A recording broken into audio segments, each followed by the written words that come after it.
Did you know? Most of the oxygen you're breathing right now doesn't come from trees. In fact, it comes from something so small, you can't even see it with your eyes. Welcome to the hidden truth behind Earth's greatest oxygen factory, and it's not what you think.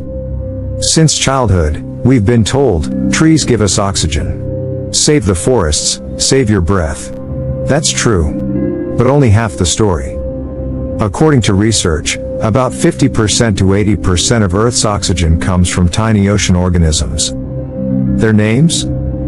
Phytoplankton, algae, and cyanobacteria, microscopic life forms floating in the sea.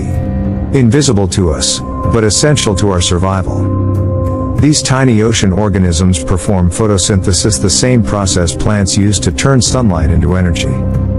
They take in carbon dioxide plus water plus sunlight equals glucose plus oxygen, but here's the catch: there are billions and billions of these organisms in the ocean. So many, in fact, that just one type of bacteria, called Prochlorococcus, is responsible for producing about 20% of the oxygen in our entire atmosphere.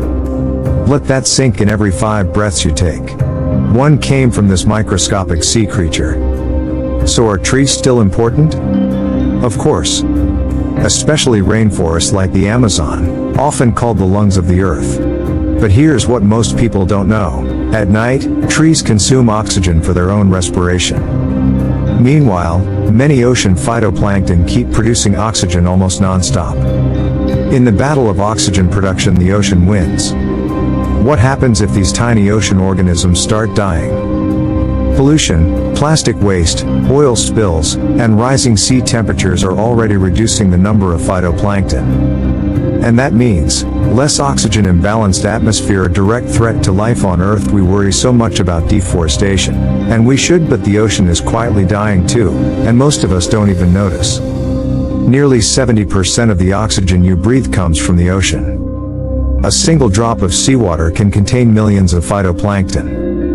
If they disappear, our atmosphere, and our breath, goes with them. So, Earth's biggest oxygen factory isn't the forest. It's under the waves. If we want a breathable future, protect the oceans, cut down plastic, share this truth with others. If this shocked you, hit like and subscribe. Imagine standing on the rim of a massive volcano. Surrounded by lush greenery, beneath you lie steep volcanic walls, and beyond them, the vast, endless Pacific Ocean. It feels like you're not on Earth anymore. You've entered the heart of another world. Welcome to Diamond Head, one of Hawaii's most iconic and mysterious natural wonders. Diamond Head, known to native Hawaiians as Leahi, was born from fire.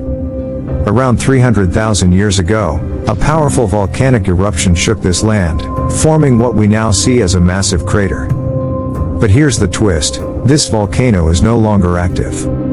Today, what was once filled with molten lava is now blanketed in green. Grassy fields, wild shrubs, and old military buildings rest quietly inside its enormous mouth.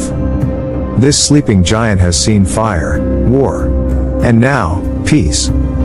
In the early 1900s, the US military saw something strategic in Diamond Head. They built bunkers, artillery stations, and observation posts right into its rocky slopes. It became part of a defense system protecting Honolulu from potential attacks during both world wars. If you hike through the crater today, you'll still find tunnels, rusted doors, and ancient cannons. It's like walking through a hidden chapter of American history, surrounded by volcanic silence. Today, Diamond Head is one of Hawaii's most popular hiking spots. The 0.8-mile, 1.3 kilometers, trail climbs through steep tunnels and narrow staircases, leading to the crater's summit. Once you reach the top, you're rewarded with a 360-degree panoramic view of Waikiki, Honolulu, and the shimmering blue waters of the Pacific. Every step echoes with the power of the past, and the beauty of the present. Diamond Head reminds us that nature is not just destructive, it is transformative. What was once a fiery explosion is now a peaceful green sanctuary. Birds now fly where ash once fell. Trees now grow where lava once flowed. This crater is nature's way of telling us, even the fiercest forces can give way to beauty, if given enough time. If you ever find yourself in Hawaii, take the path to Diamond Head. Because when you stand on the edge of this ancient volcano, you're not just seeing a mountain. You're witnessing time itself, frozen in stone, softened by nature. Far across the Indian Ocean, hidden behind thick fog and crashing waves, lies an island, untouched by time, unseen by most, and unknown to almost everyone. Its name is North Sentinel Island, a place so isolated, it may as well belong to another century. Or another world. North Sentinel is part of the Andaman Islands, but unlike the others, it guards a secret. A tribe lives here. Not just any tribe, a people completely untouched by modern civilization. They are called the Sentinelese. They don't welcome visitors. In fact, if you approach their shores, they greet you with arrows, deadly ones. This is not hostility. This is defense. Protection. Survival.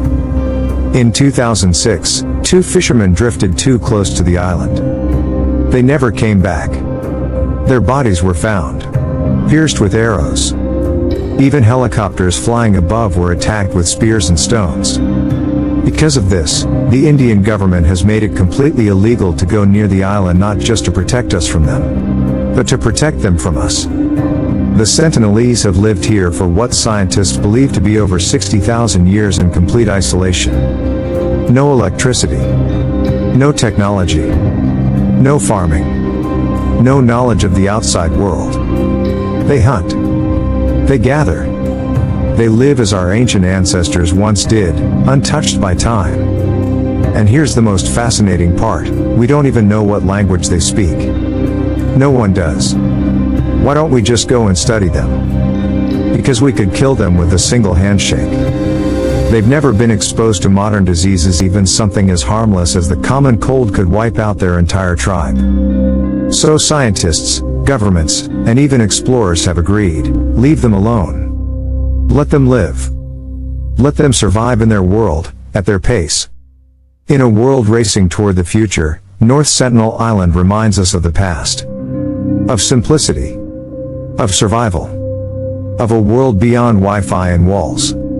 It's a living time capsule, a rare, beating heart of humanity that still echoes from a forgotten age. And maybe, just maybe, that's exactly how it should stay. If you enjoyed this journey, give us a like, hit subscribe button. Thanks for watching.